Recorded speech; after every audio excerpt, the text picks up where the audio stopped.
मित्रों, नरेंद्र मोदी जी ने जो निर्णय किया है सुभाष बाबू की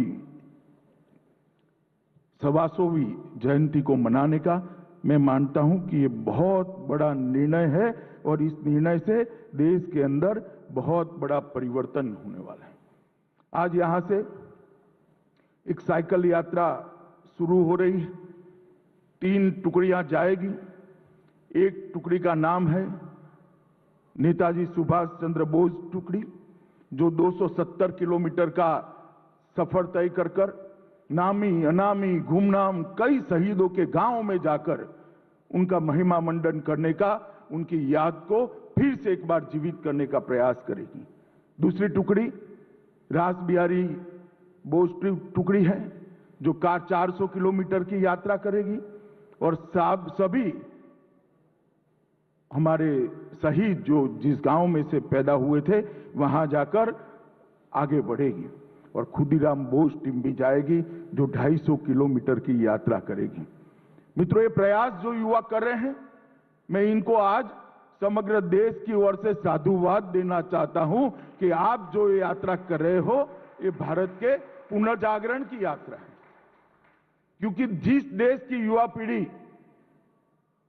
आजादी के इतिहास को, जिस देश की युवा पीढ़ी अपने देश के इतिहास को समझती नहीं है, उसमें से गर्व के भाव को आत्मसात नहीं करती है, वो देश का भविष्य नहीं बना सकती।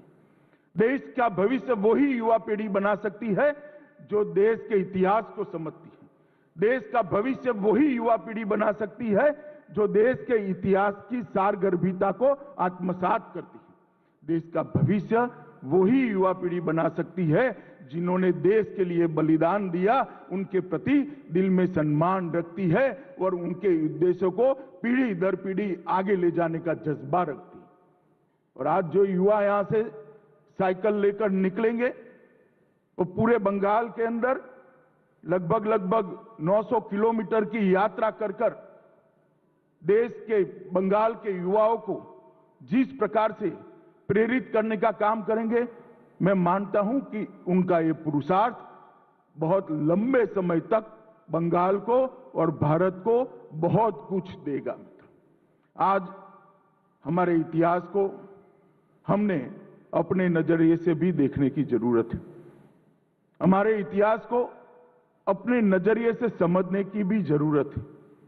आज मैंने जो सांस्कृतिक कार्यक्रम दिया, उसके निर्देशिका और सभी कलाकारों को मैं हृदय से बधाई देना चाहता। मैं बंगाली बहुत नहीं समझता हूं, मगर उनके मुख के भाव समझा देते थे कि वो क्या कहना चाहते हैं। मित्रों, इतनी सुंदर अभिव्यक्ति जो समय को भी जीवित कर देती है, जो भूतकाल को भी वर्तमान में परिवर्तित कर देती है और जो रोंगटे खड़े कर फिर से एक बार देशभक्ति के जज्बे को जागरूक करने के लिए मजबूर कर देती है, ऐसी अभिव्यक्ति बहुत कम देखने को मिलती है और बहुत सुंदर अभिव्यक्ति यहां पर की है।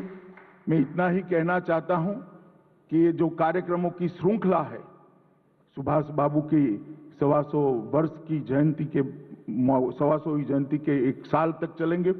देश के युवा इस कार्यक्रमों की श्रृंखला के साथ जुड़े हैं। देश भर के अंदर ये कार्यक्रम होंगे और जब देश की आजादी के 75 साल होंगे, तब मोदी जी ने तय किया है ये 75वां साल आने वाले और 75 साल तक के लक्ष्य तय कर हम आगे बढ़े, भारत को विश्व के अंदर सबसे महान बनाने की कवायद के साथ हम सब जुड़ जाएंगे। ये 2 कार्यक्रम, ये 2 वर्ष एक साथ आना भी एक अपने आप में बहुत बड़ा संयोग है। सुभाष बाबू का 125 साल मनाने का 1 वर्ष और आजादी के 75 साल के 1 वर्ष, ये हम दोनों वर्षों को भारत की युवा पीढ़ी ने ये 2 साल अपने आप को इस सभी कार्यक्रमों के साथ जोड़ना चाहिए। सभी कार्यक्रमों के अंदर अपनी भागीदारी करनी चाहिए।